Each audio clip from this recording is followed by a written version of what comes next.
Hola, qué gusto arrancar con esta nueva exploración. Hoy vamos a ir directo al grano y a meternos de lleno en los planos de la narración humana. Literalmente, imagínense cruzando las puertas de una inmensa y mágica biblioteca donde los clásicos cobran vida frente a sus ojos. Aquí no solo venimos a leer palabras al azar, sino a decodificar la estructura misma de cómo, como seres humanos, hemos compartido historias y emociones a lo largo de los siglos. Es un recorrido increíble para entender qué hay realmente detrás de todos esos textos que consumimos a diario. Así que, arranquemos.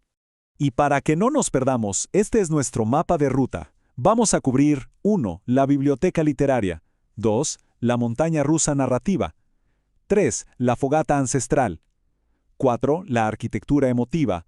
Y para cerrar, 5. El código análogo. Empecemos con el punto 1, la biblioteca literaria, organizando los estantes. Pensemos en el género literario simplemente como el sistema de estantes de esta gran biblioteca. A ver, organizar la literatura de esta manera ayuda muchísimo. ¿Por qué? Porque antes de siquiera abrir la primera página de un libro, saber de qué estante lo sacamos nos revela exactamente qué tipo de experiencia nos espera. Es básicamente una promesa silenciosa que se le hace al lector. Ahora, imagínense 3 inmensos estantes principales que sostienen toda la literatura clásica. Tenemos el estante narrativo, que es como ir al cine. Está diseñado para relatar historias, con sus párrafos bien armados. Luego está el estante lírico, que se enfoca 100% en expresar sentimientos profundos usando versos y estrofas. Y por último, el dramático, que fue creado específicamente para ser actuado y hablado en un escenario a través de conflictos y diálogos. Pero para nuestro recorrido de hoy, vamos a poner la lupa únicamente en los 2 primeros, el narrativo y el lírico.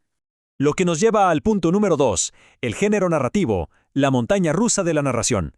Me encanta pensar en el género narrativo como una verdadera montaña rusa que juega con nuestras emociones. Todo viaje siempre arranca en la plataforma de embarque, el inicio. Es ese momento de calma total donde nos presentan el entorno y nos subimos al carrito. Pero luego, agárrense, porque viene la subida mecánica y esa caída libre que nos deja sin aliento, el desarrollo o nudo. Aquí es donde un problema altera la paz y la emoción se dispara al máximo. Y finalmente llegamos al desenlace. Esa línea de meta donde el carrito frena, el problema por fin se resuelve y bueno, podemos volver a respirar con normalidad.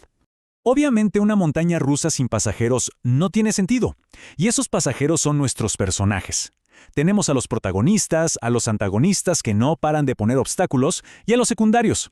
Pero ojo, para que estos personajes se sientan de carne y hueso, los autores los construyen usando 2 dimensiones súper claras. Por un lado, los rasgos físicos, que son básicamente lo que vemos con los ojos. Si alguien es alto, pelirrojo o no sé, si tiene alas. Y por otro, los psicológicos, que es todo lo que pasa por dentro. Cómo piensan, sus miedos, si son valientes o un poco tímidos.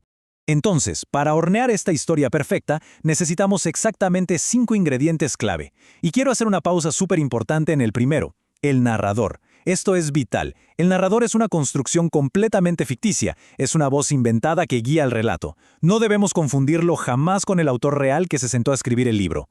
Además de esta voz, le sumamos los personajes, el espacio físico, el tiempo en que ocurren las cosas y las acciones que toman. Con todo eso, la receta narrativa está completa. Pasemos a nuestra tercera sección, mitos versus leyendas, la fogata ancestral. Imagínense por un segundo que retrocedemos muchísimo en el tiempo, a los orígenes mismos de la tradición oral. Muchísimo antes de que existiera la tinta, el papel o las pantallas, las historias nacían al calor de una fogata. Fueron literalmente las herramientas que usaban nuestros ancestros para intentar explicar un mundo que no entendían. Estas historias pasaban de los abuelos a los nietos, generación tras generación, usando el arma más poderosa de la época, la voz.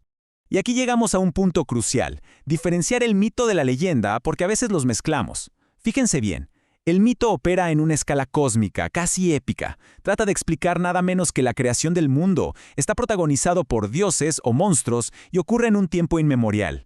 En cambio la leyenda es mucho más terrenal. Habla de las costumbres de un pueblo, de fantasmas locales como la Llorona, y se sitúa en un lugar geográfico que de hecho podemos visitar hoy en día.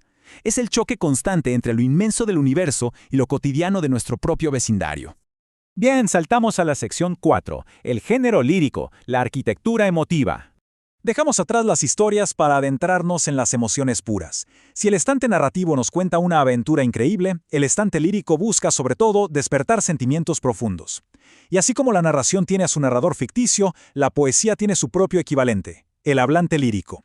Es esta voz imaginaria, etérea, que susurra desde dentro del poema para transmitirnos alegría o melancolía.